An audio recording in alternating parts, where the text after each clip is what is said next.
Hello, ladies and gentlemen, and welcome back for a Friday edition of the Steel City Sports Report, where we talk all things Steelers, Penguins, and Pirates. I am your host, Brady Vini, and today's report includes Steelers Commanders' final injury report and game designations. The Penguins have fallen apart on and off the ice. Pirates general manager Ben Cherington speaks on the offseason so far, and more. As always, please be sure to like, comment, and share this video, as well as subscribe to the channel. Now let's get into the first news story of the day. Steelers Commanders' final injury report and game designations. It's been 2 long weeks since the Steelers last took the field, but now the wait is over, as here is the final injury report and game designations for the Steelers and Commanders ahead of their Sunday afternoon game. Starting off with the Steelers, only 4 players have game designations. Being ruled out is safety Terrell Edmunds, who has been sick all week, and outside linebacker Nick Herbig, who will take 1 more week to rehab his hamstring injury. Wide receiver Ben Skoranek, who is working his way off of IR with a shoulder injury, and inside linebacker Tyler Matakevich, who is doing the same thing but with a hamstring, will both be questionable. All other players listed on Friday's injury report, including injury returnees, quarterback Justin Fields, running back Cordero Patterson, tight end Michael Pruitt, and center Zach Frazier, will all be active. As for the Commanders, they have ruled out 4 of their 6 players with game designations. The 4 being ruled out is starting running back Brian Robinson Jr., starting left tackle Cornelius Lucas, reserve tight end Colson Yankoff, and their big trade deadline acquisition, corner Marshawn Lattimore. Also being listed as questionable is their starting right tackle, Andrew Wiley, and their kicker, Austin Seibert. All others on Washington's injury report, including their starting center, a pair of quality defensive ends, and one of their starting outside linebackers, do not have game designations and will play. Kickoff for Steelers Commanders in Washington is scheduled for 1 p.m. and can be viewed on CBS. However, I hope all of you join me back here on Sunday during the game, as I will be live for instant reaction and analysis. A former Steeler has a forgettable game on Thursday Night Football. Last night's Thursday Night Football game between the Cincinnati Bengals and the Baltimore Ravens was pretty entertaining, to say the least.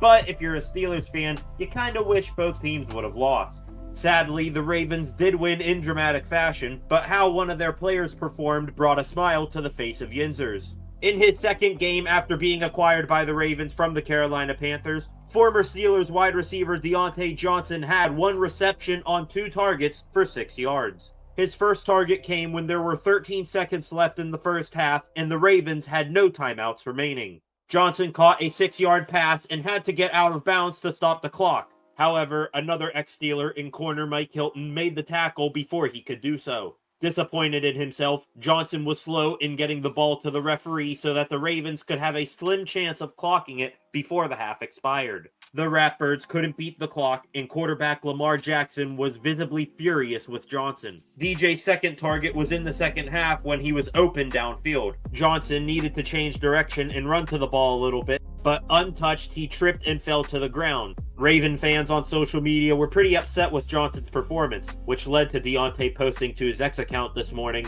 "It's always 2 sides to a story." Man, cryptic messages after a bad performance in only your second game? That's not good.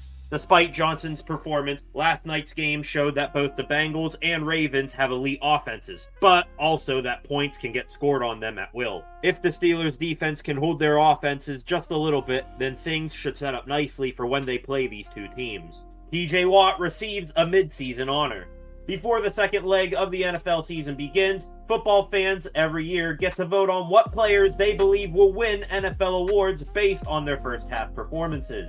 Voting is done through NFL on Fox, and this year's 2024 NFL on Fox midseason Defensive Player of the Year is Pittsburgh Steelers outside linebacker TJ Watt.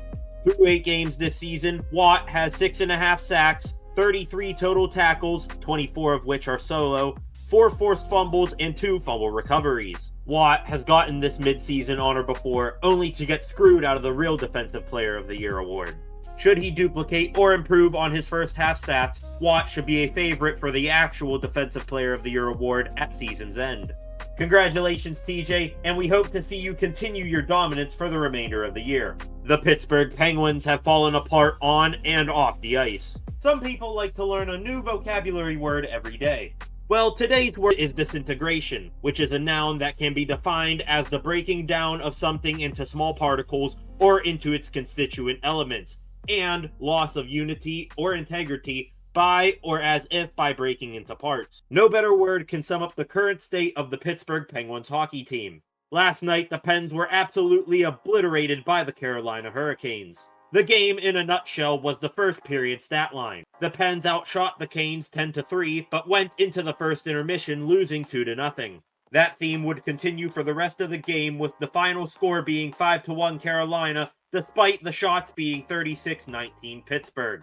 I mean, what else went wrong for the Pens in this game that hasn't already been said? Constant defensive struggles, poor puck control, too many turnovers to count, on-ice miscommunications, terrible coaching. It's the same bad movie night in and night out. Now the frustration has boiled over off the ice. Post-game, head coach Mike Sullivan made it extremely obvious that some players played hard and that others didn't give enough effort. Sullivan, with an irritated tone, said, "I thought we had a lot of guys that played really hard and didn't get rewarded for their efforts. I think there were a few guys that didn't live up to the expectation, and it's hard. We need everybody to bring it every night to give ourselves the best chance to win."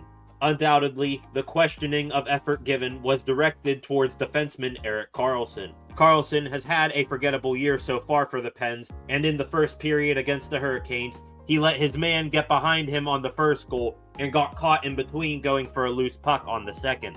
When asked about his play personally against the Hurricanes, Karlsson responded, not bad. Unfortunate sometimes. It's tough sometimes when you're first shift and they score on a play and it starts snowballing the other way. It's just one of those days where you gotta keep your head down and try and be in the right position at all times. And even if you're just a little off, sometimes it doesn't go your way. That's just one of those nights. I've had many of them, and I'm sure I'll have some more. I'm just gonna figure out a way how to control it.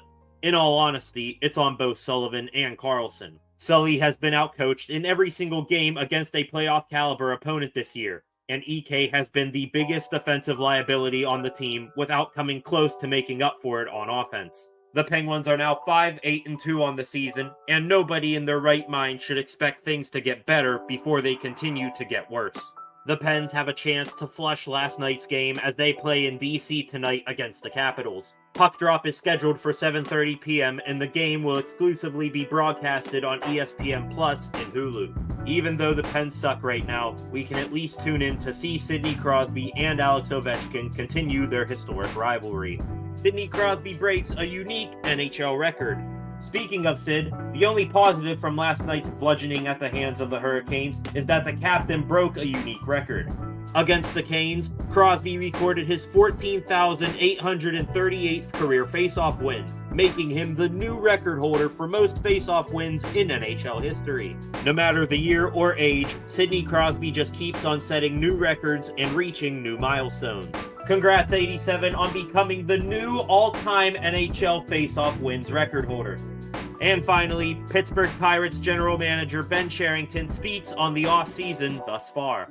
The MLB offseason is firmly underway, and now we wait to see what big moves the Pittsburgh Pirates, or more specifically general manager Ben Cherington, make for 2025. A big thanks goes to John Parado of Pittsburgh Baseball Now, who interviewed Cherington on a number of topics. Two subjects from Parado's interview stood out. The first is on the bucket hitting coach position. Cherington was clear in stating that the Pirates need to make the correct choice here. We need to get it right, and we've tried to be really thoughtful about it. We've got input from players, from staff, from baseball operations people. We're just not there yet. It's important. We're very focused on it, but haven't made a choice yet.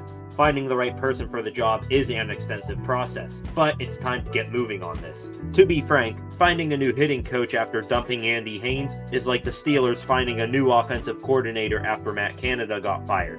Anybody you bring in has a low bar to clear. You can't let this task of finding a new hitting coach carry out for so long that you miss out on quality free agents. Free agency has already begun, and teams around the league are starting to make moves. Meanwhile, Cherington's biggest acquisition so far has been a waiver claim in outfielder Trey Cabbage. Speaking of, Cherington spoke highly of his claim, saying that he has the potential of replacing Rowdy Tellez as the Pirates' first baseman. He's a younger guy who still has an option left, and it's an opportunity to add to our first base mix with someone who hasn't quite figured it out yet. Ben, are you feeling okay?